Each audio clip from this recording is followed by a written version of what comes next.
Hello વિદ્યાર્થી મિત્રો, એજ્યુટેકનો ચેનલમાં આપનું સ્વાગત છે। આજે આપણે શીખીશું ધોરણ 9ના વિજ્ઞાન વિષયના તારીખ 12/9/2024ના રોજ લેવાયેલી એકમ કસોટીની સંપૂર્ણ પ્રશ્ન બેંકનું સોલ્યુશન। વિદ્યાર્થી મિત્રો, અહીં આપણે એકમ કસોટીના તમામ પ્રશ્ન તથા દાખલાઓની ગણતરી સાથે સમજ મેળવીશું। તો ચાલો શીખીએ એકમ કસોટી સોલ્યુશન।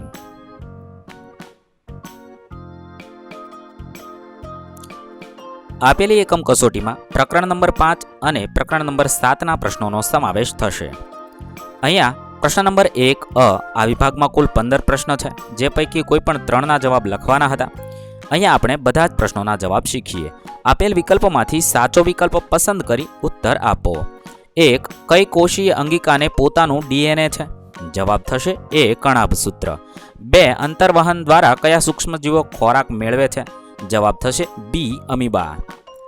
સવાલ નંબર 3, નીચેનામાંથી કયું વિધાન કોષરસ પટલ વિશે સાચું છે? જવાબ થશે B. તે પસંદગીમાન પ્રવેશશીલ પટલ છે। સવાલ નંબર 4, નીચેનામાંથી કયું રસધાનીનું કાર્ય નથી? જવાબ થશે D. ગતિ। 5. ખાલી જગ્યાને કોષનું શક્તિઘર કહેવાય છે? જવાબ થશે D. કણાભ સૂત્ર। ત્યારબાદ આપેલ વિધાન સાચું બને તે રીતે ખાલી જગ્યા પૂરવાની છે। સવાલ નંબર 6, કોષની પાચન કોથળીને ખાલી જગ્યા કહેવાય છે? જવાબ થશે લાઇસોઝોમ્સ। 7. જીવનમાં મૂળભૂત માળખાકીય અને કાર્યાત્મક એકમને ખાલી જગ્યા કહેવાય છે? કોષ કહેવાય છે। 8. ખાલી જગ્યાએ પ્રોટીનના સંશ્લેષણ માટે જવાબદાર કોષીય અંગિકાઓ છે? જવાબ થશે કણિકામય અંતઃકોષરસ જાળ। 9. એટીપીનું ખાલી જગ્યા છે? તો એટીપીનું પૂરું નામ એડિનોસાઇન ટ્રાઇફોસ્ફેટ છે। 10. ગોલ્કી પ્રસાધનનું સૌપ્રથમ વર્ણન ખાલી જગ્યામાં કરવામાં આવ્યું હતું? તો કેમિલો ગોલ્ગી દ્વારા કરવામાં આવ્યું હતું। ત્યાર પછી આપેલ વિધાન ખરા છે કે ખોટા તે લખવાનું છે। 11. કોષ કેન્દ્ર આનુવંશિકતાના લક્ષણોનો સંગ્રહ અને કોષના કાર્યોને નિયંત્રિત કરે છે? જવાબ સાચો છે। 12. કોષ દિવાલ પ્રાણી કોષોમાં હોય છે, પરંતુ તે વનસ્પતિ કોષોમાં જોવા મળતી નથી? જવાબ ખોટો થશે। 3. આદિકોષ કેન્દ્રીય કોષ સારી રીતે વ્યાખ્યાયિત કોષ કેન્દ્ર ધરાવે છે? તે ખોટું છે। 14. કોષરસ પટલ પ્રોટીન અને લિપિડ્સનું બનેલું છે? વિધાન સાચું છે। 15. કણાભ સૂત્ર વનસ્પતિ કોષોમાં પ્રકાશ સંશ્લેષણ માટે જવાબદાર છે? વિધાન ખોટું છે। ત્યારબાદ પ્રશ્ન નંબર 11 બ વિભાગમાં કુલ 10 પ્રશ્ન છે, જે પૈકી કોઈ પણ 2 પ્રશ્નોના ઉત્તર લખવાના છે। બધા જ વિદ્યાર્થીઓને જણાવવાનું કે પ્રશ્નોના જવાબમાં ક્યાંય ભૂલ હોય તો કોમેન્ટ બોક્સમાં જરૂર સાચો જવાબ લખશો, જે તમારી કોમેન્ટ અમે પિન કરશું, જેના કારણે બીજા વિદ્યાર્થી મિત્રો ગેરમાર્ગે ન દોરાય। તફાવત આપો આદિકોષ કેન્દ્રીય કોષ અને સુકોષ કેન્દ્રીય કોષ। તેનો તફાવત તમે આ મુજબ લખી શકો છો: આદિકોષ કેન્દ્રીય કોષ અને સુકોષ કેન્દ્રીય કોષ। ત્યાર પછી બીજું છે તફાવત આપો કણિકામય અંતઃકોષરસ જાળ અને લીસી અંતઃકોષરસ જાળ। તેના 2 મુદ્દા તમે આ મુજબ લખી શકો છો। સવાલ નંબર 3, તફાવત આપો કોષરસ પટલ અને કોષ દિવાલ। તેના 3 મુદ્દા મેં અહીંયા લખ્યા છે, તમે આ મુજબ જવાબ લખી શકો છો। ત્યાર પછી ચોથું છે તફાવત આપો હાઇપોટોનિક સોલ્યુશન અને હાઇપરટોનિક સોલ્યુશન। અધોસાંદ્ર દ્રાવણ અને આધિસાંદ્ર દ્રાવણનો તફાવત લખેલો છે, તમે વિડીયોને પોઝ કરી જવાબ લખી શકો છો। ત્યારબાદ સવાલ નંબર 5, તફાવત આપો પ્રાણી કોષ અને વનસ્પતિ કોષ। એકમાં કોષ દિવાલ હોય છે, બીજામાં હોતી નથી। હરિતકણ ધરાવે છે, હરિતકણ અભાવ છે। તારા કેન્દ્ર ગેરહાજર છે, તારા કેન્દ્ર જોવા મળે છે। સંચિત ખોરાક તરીકે સ્ટાર્ચ છે અને સંચિત ખોરાક ગ્લાયકોજન સ્વરૂપે હોય છે। આ રીતે જવાબ લખી શકો છો। ત્યાર પછી સવાલ નંબર 6, તફાવત આપો સમભાજન અને અર્ધીકરણ। તેની અંદર તફાવતના 3 મુદ્દા મેં લખ્યા છે। તેમાં સર્જાતા બાળકોષોમાં રંગસૂત્રોની સંખ્યા માતૃકોષ જેટલી જ જળવાય છે, અને તેમાં સર્જાતા બાળકોષોમાં રંગસૂત્રોની સંખ્યા માતૃકોષ કરતાં અડધી હોય છે। આ રીતે તમે તફાવત લખી શકો છો। ત્યારબાદ સવાલ નંબર 7, તફાવત આપો એકકોષીય અને બહુકોષીય સજીવ। જેના ઉદાહરણ પણ આપેલા છે। એક જ કોષ હોય તેને એકકોષીય કહેવાય છે, જેની અંદર 1 થી વધુ કોષો હોય તેને બહુકોષીય સજીવ કહેવાય છે। ત્યાર પછી 8મું છે તફાવત આપો ક્રોમોપ્લાસ્ટ એટલે રંગકણો અને લ્યુકોપ્લાસ્ટ એટલે રંગહીન કણો। ક્લોરોફિલ રંજક દ્રવ્ય ધરાવતા રંજક કણોને હરિતકણ કહેવાય છે। તેઓ રંગહીન કણોમાં પ્રાથમિક કક્ષાની અંગિકાઓ છે। તમે આ મુજબનો તફાવત લખી શકો છો। ત્યારબાદ સવાલ નંબર 9, તફાવત આપો રિબોઝોમ્સ અને લાઇસોઝોમ્સ। રિબોઝોમ્સ પટલ વિહીન અંગિકા છે, જે પાચક લાઇસોઝોમમાં પાચક ઉત્સેકો ધરાવતી પટલમય કોથળી છે. આ રીતે તમે 4 મુદ્દા તફાવતના લખી શકો છો. ત્યારબાદ સવાલ નંબર 10, તફાવત આપો કોષ રસ અને કણાભ સૂત્ર. કોષ રસ પટલની અંદર આવેલા તરલ પ્રવાહીને કોષ રસ કહે છે, જ્યારે કણાભ સૂત્રમાં તેને કોષના શક્તિઘર તરીકે ઓળખવામાં આવે છે. બીજા 3 મુદ્દા લખેલા છે. 4 મુદ્દાઓ તમે જવાબમાં લખી શકો છો. ત્યાર પછી પ્રશ્ન નંબર 2 આ વિભાગમાં કુલ 10 પ્રશ્નો આપેલા છે. તેમાંથી કોઈ પણ 2 પ્રશ્નોના જવાબ લખવાના હોય છે. અહીંયા આપણે દરેક પ્રશ્નોના જવાબ લખીશું. 1. શરીરના વિકાસ અને પેશીઓના સમારકામ માટે કયા પ્રકારનું કોષ વિભાજન જરૂરી છે? શરીરના વિકાસ અને પેશીઓના સમારકામ માટે સમભાજન પ્રકારનું કોષ વિભાજન જરૂરી છે. સવાલ નંબર 2, કયા પ્રકારના કોષ વિભાજનમાં નવા કોષોમાં રંગસૂત્રોની સંખ્યા માતૃકોષ કરતાં અડધી હોય છે? અર્ધીકરણ પ્રકારના કોષ વિભાજનમાં નવા કોષોમાં રંગસૂત્રોની સંખ્યા માતૃકોષો કરતાં અડધી હોય છે. 3. કઈ અંગિકા નિપજોનું સંગ્રહ, પેકેજિંગ અને ફેરફારના કાર્યો કરે છે? ગોલ્કી પ્રસાધન. સવાલ નંબર 4, જૈવ પ્રકાશ સંશ્લેષણ એટલે શું? અંતઃકોષ રસજાળ દ્વારા પ્રોટીન અને નિર્માણ પામતા લિપિડનું કોષરસ પટલના બંધારણમાં મદદરૂપ થાય છે. આ ક્રિયાને જૈવ પ્રકાશ સંશ્લેષણ કહે છે. 5. કઈ અંગિકા ઘણા વિષારી દ્રવ્યો અને દવાઓને બિન વિષારક કરવામાં નિર્ણાયક ભૂમિકા ભજવે છે? અંતઃકોષ રસજાળ ઘણા વિષારી દ્રવ્યો અને દવાઓને બિન વિષારક કરવામાં નિર્ણાયક ભૂમિકા ભજવે છે. 6. કોષરસ પટલ કયા 2 ઘટકોનું બનેલું છે? કોષરસ પટલ લિપિડ અને પ્રોટીન 2 ઘટકોનું બનેલું છે. 7. હાઇપરટોનિક દ્રાવણ એટલે કે અધોસાંદ્ર દ્રાવણ શું છે? જે દ્રાવણની સાંદ્રતા બીજા દ્રાવણની સાંદ્રતાની સરખામણીમાં ઓછી હોય કે જે દ્રાવણમાં બીજા દ્રાવણની પાણીની સાંદ્રતા કરતાં વધારે પાણી હોય તેવા દ્રાવણને અધોસાંદ્ર દ્રાવણ કહે છે. 8. કોષ દિવાલ કયા ઘટકથી બનેલી છે? કોષ દિવાલ સેલ્યુલોઝ ઘટકથી બનેલી છે. 9. એક કોષીય સજીવનું ઉદાહરણ બેક્ટેરિયા અને અમીબા છે. 10. જનીનો ક્યાં સ્થિત છે? જનીનો રંગસૂત્ર પર સ્થિત છે. ત્યારબાદ પ્રશ્ન નંબર 2b, આ વિભાગમાં કુલ 10 પ્રશ્નો છે. તેમાંથી કોઈ પણ 2 પ્રશ્નોના જવાબ લખવાના છે. અહીં આપણે બધા પ્રશ્નોના જવાબ શીખીશું. સવાલ નંબર 1, રંજક કણોના 2 પ્રકાર લખો અને તેમના કાર્યોનો ઉલ્લેખ કરવાનો છે. રંજક કણો માત્ર વનસ્પતિ કોષોમાં હોય છે. એના પ્રકાર જોઈએ તો રંગ કણો અને રંગવિહીન કણો. રંગ કણો ક્રોમોપ્લાસ્ટ કહેવાય છે. ક્લોરોફિલ રંજક દ્રવ્ય ધરાવતા રંજક કણોને હરિત કણ કહેવાય છે. તેમાં રંગ કણોનો ઉલ્લેખ કરીએ તો હરિત કણો છે અને રંગવિહીનમાં પ્રાથમિક કક્ષાની અંગિકાઓ છે. તેના વિશે તમે ડિટેલમાં આ મુજબ લખી શકો છો. ત્યારબાદ સવાલ નંબર 2, કઈ કોષીય અંગિકાને કોષનું પાવર હાઉસ કહેવામાં આવે છે? શા માટે? કણાભ સૂત્રને કોષનું પાવર હાઉસ કહે છે. સજીવ કોષમાં જ્યાં ઉર્જા ઉત્પન્ન થાય તે અંગિકાને પાવર હાઉસ એટલે કે ઉર્જા ઘર કહેવાય છે. જીવનની વિવિધ રાસાયણિક પ્રવૃત્તિઓ માટે ઉર્જાની જરૂરિયાત હોય છે. તે ઉર્જા સ્વરૂપ એટીપી એટલે કે એડિનોસાઇન ટ્રાઇફોસ્ફેટ કણાભ સૂત્રમાં થતી પ્રક્રિયાઓ દ્વારા મુક્ત કરવામાં આવે છે. આથી કણાભ સૂત્રને કોષના પાવર હાઉસ કે ઉર્જાઘર તરીકે ઓળખવામાં આવે છે. 3. કયા અંગને કોષની આત્મઘાતી કોથળી કહેવાય છે? શા માટે? લાઇસોઝોમને કોષની આત્મઘાતી કોથળી કહેવાય છે. લાઇસોઝોમ્સમાં ખોરાકના ઘટકોના પાચન માટે જવાબદાર સક્રિય પાચક ઉત્સેચકો આવેલા છે. આ ઉત્સેચકો બધા કાર્બનિક દ્રવ્યોનું પાચનનું કાર્ય કરે છે.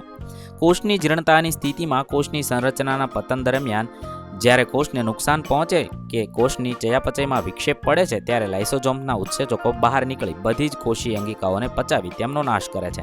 આથી લાઇસોઝોમ્સને પાચન કોથળી તેમજ આત્મઘાતક કોથળી કહે છે. 4. રસ સંકોચન શું છે?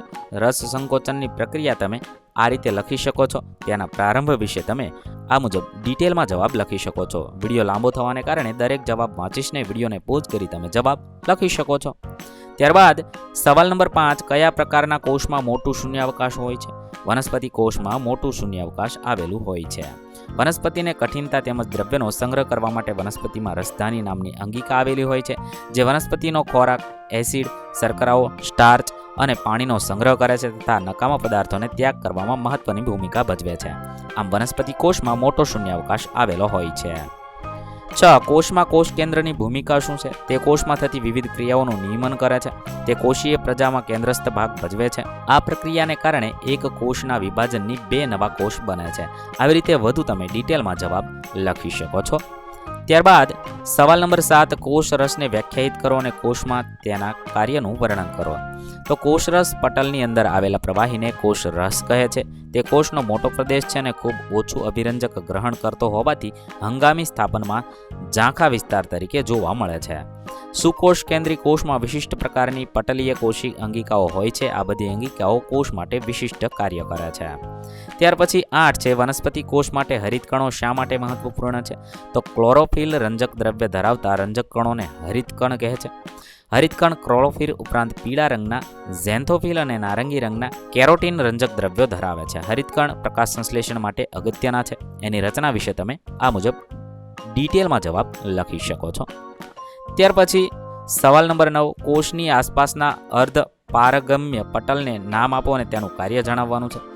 કોષની આસપાસના અર્ધ પારગમ્ય પટલને કોષીય પટલ કહે છે અને તેના કાર્યો નીચે મુજબ છે. 1. તે કોષને તેના બાહ્ય પર્યાવરણથી અલગ રાખે છે. તે કોષના અંદરના દ્રવ્યને આવરણ પૂરું પાડે છે. તેનું મુખ્ય કાર્ય કોષમાં પ્રવેશતા અને કોષમાંથી બહાર નીકળતા દ્રવ્યોના નિયમનનું છે. તેમાંથી O2 અને CO2 જેવા વાયુઓ પ્રસરણ દ્વારા પ્રસાર થાય છે. તેમાંથી પાણીના અણુઓ આશ્રુતિ દ્વારા પસાર થાય છે. સવાલ નંબર 10, અંતઃકોષરસ જાળના મુખ્ય કાર્ય શું છે? તો તેનો જવાબ તમે આ મુજબ ડિટેલમાં લખી શકો છો. જવાબ લાંબો થવાથી હું જવાબ વાંચીશ નહીં, તમે વિડીયો પોઝ કરી જવાબ લખી શકો છો. ત્યારબાદ પ્રશ્ન નંબર 3 આ વિભાગમાં કુલ 15 પ્રશ્ન છે, જે પૈકી કોઈ પણ 3 પ્રશ્નના ઉત્તર દેવાના હોય છે. અહીંયા આપણે 15 પ્રશ્નોના જવાબ શીખીએ. આપેલ વિકલ્પોમાંથી સાચો વિકલ્પ કરી ઉત્તર આપો. 1. સ્થાનાંતરનું મૂલ્ય એ ખાલી જગ્યા છે, તો જવાબ થશે ડી, પથ લંબાઈ જેટલું અથવા તેના કરતાં નાનું હોય છે. 2. 72 કિલોમીટર પ્રતિ અવર બરાબર ખાલી જગ્યા થશે, તો 20 મિનિટ પ્રતિ સેકન્ડ થશે. 3. વેગનો એસઆઈ એકમ શું છે? જવાબ થશે એ, મીટર સેકન્ડ. ત્યાર પછી 4. નીચે આપેલ આકૃતિમાં પદાર્થ બિંદુ એ થી ગતિ કરતા તે જ બિંદુ પર પાછો આવે છે, તો તેનું સ્થાનાંતર ખાલી જગ્યા હોય, તો જવાબ થશે સી, 0 હોય છે. 5. એક સ્કૂટર સવારી 30 કિલોમીટર પ્રતિ કલાકની અચળ એટલે કે નિયમિત ઝડપે સુરેખ માર્ગ પર સતત 20 મિનિટ ગતિ કરે છે, તો તેણે કુલ કેટલું અંતર કાપ્યું હશે? જવાબ થશે 10 કિલોમીટર અંતર કાપ્યું હોય.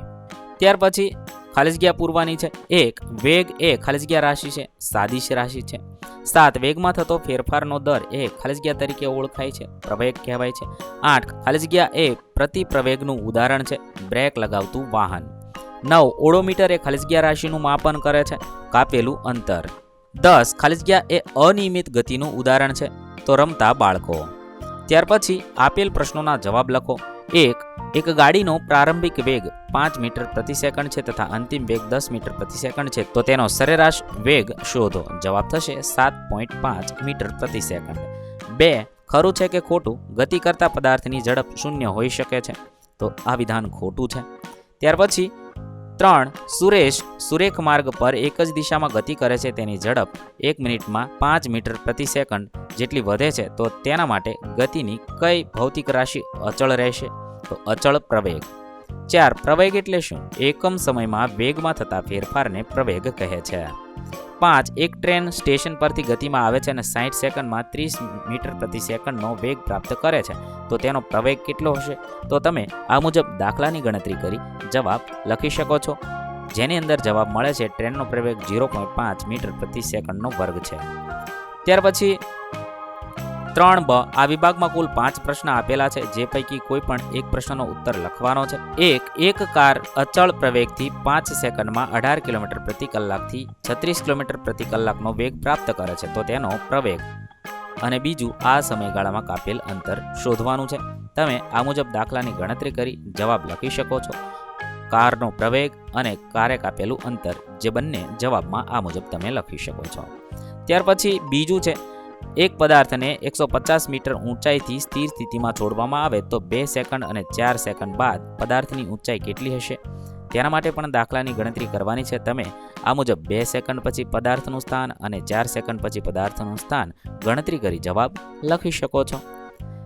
ત્યાર પછી દાખલા નંબર 3, એક કૃત્રિમ ઉપગ્રહ 42,250 કિલોમીટરની ત્રિજ્યા વર્તુળાકાર કક્ષામાં પરિભ્રમણ કરે છે. જો તેને 24 કલાકમાં પૃથ્વીનું પરિક્રમણ કરતો હોય તો તેની ઝડપ ગણવાની છે, જે તમે અહીં ત્રિજ્યા મૂકી અને ઉકેલ તમે આ મુજબ મેળવી શકો છો. તેની ગણતરી કરી જવાબ આ મુજબ આવી શકે છે. ત્યારબાદ સવાલ નંબર 4, એક પદાર્થ સ્થિર સ્થિતિમાંથી ગતિની શરૂઆત કરે છે. પહેલી 2 સેકન્ડના અંતે 20 મીટર અંતર અને ત્યારબાદની 4 સેકન્ડના અંતરે 160 મીટર અંતર કાપે છે, તો પ્રારંભથી લઈને 7 સેકન્ડના અંતે તેનો વેગ કેટલો હશે તે તમે આ મુજબ ગણતરી કરી જવાબ લખી શકો છો. પહેલાં છે 2 સેકન્ડના અંતે, પછી 4 સેકન્ડના અંતરે ગણતરી કરવાની છે અને ત્યાર પછી 7 સેકન્ડના અંતરે પદાર્થનો વેગ આ મુજબ શોધવાનો છે. ત્યાર પછી સવાલ નંબર 5, એક ટ્રેન સ્થિર સ્થિતિમાંથી ગતિની શરૂઆત કરે છે અને 5 મિનિટમાં 72 કિલોમીટર પ્રતિ કલાકનો વેગ પ્રાપ્ત કરે છે. ધારો કે તેનો પ્રવેગ નિયમિત છે, તો પહેલું તેનો પ્રવેગ અને બીજું આ વેગ પ્રાપ્ત કરવા માટે ટ્રેન દ્વારા કપાયેલ અંતર એ બંને શોધવાના છે. તો અહીંયા છે તમે પ્રવેગ અને ટ્રેન દ્વારા કપાયેલ અંતર એ બંને આ મુજબ ગણતરી કરી જવાબ લખી શકો છો. વિદ્યાર્થી મિત્રો, વિડીયોને પોઝ કરી તમે જવાબ લખી શકો છો. ત્યારબાદ પ્રશ્ન નંબર 4 આ વિભાગમાં કુલ 5 પ્રશ્ન છે, જે પૈકી કોઈ પણ એક પ્રશ્નનો ઉત્તર દેવાનો છે. આપણે તમામ પ્રશ્નોના જવાબ લખીશું. 1, પાર્થ બિંદુ A પરથી સુરેખ પથ પર ગતિ કરી તે અમુક સમય બાદ બિંદુ B પર પહોંચે છે. ત્યાર પછી તે તરત બિંદુ A પર આવે છે, તો કુલ પથ લંબાઈ તથા સ્થાનાંતર શોધવાનું છે. જવાબ લખી શકાય, કુલ પથ લંબાઈ A + B થશે અને સ્થાનાંતર 0 પોતાના મૂળ સ્થાન પર પાછો આવતો હોવાથી તેનું સ્થાનાંતર 0 થશે. તમે આ મુજબ જવાબ ગણતરી કરી લખી શકો છો.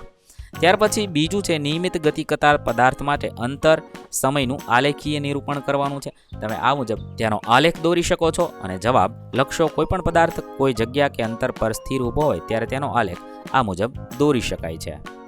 ત્યાર પછી ત્રીજું છે નિયમિત ગતિ કરતા પદાર્થનો વેગ 5 મીટર પ્રતિ સેકન્ડ છે, તો તેનું આલેખીય નિરૂપણ કરવાનું છે. નિયમિત રીતે ગતિ કરતો પદાર્થ છે, આ મુજબ આલેખ દોરી શકો છો. તેને નિયમિત પ્રવેગી ગતિ કહેવાય છે. તમે x અને y અક્ષ દોરી આ મુજબ આલેખ દોરી શકો છો.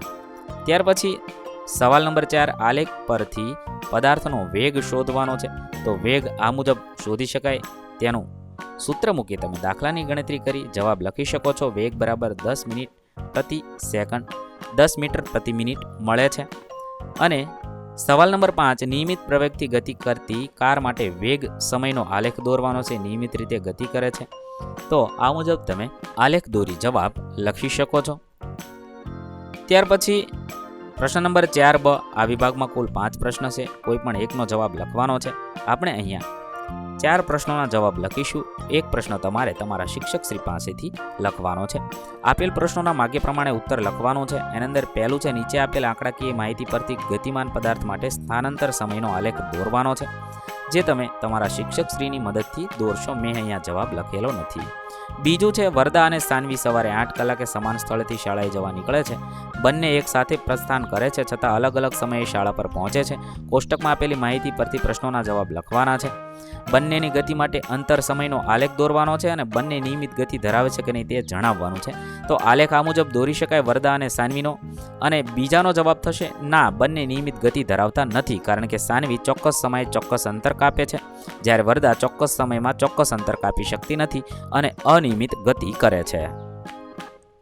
ત્યાર પછી સવાલ નંબર 3, ગતિ કરતી કાર માટે ઝડપ સમયનો આલેખ અહીંયા દર્શાવેલો છે. તેના આધારે આપણે જવાબ લખવાના છે.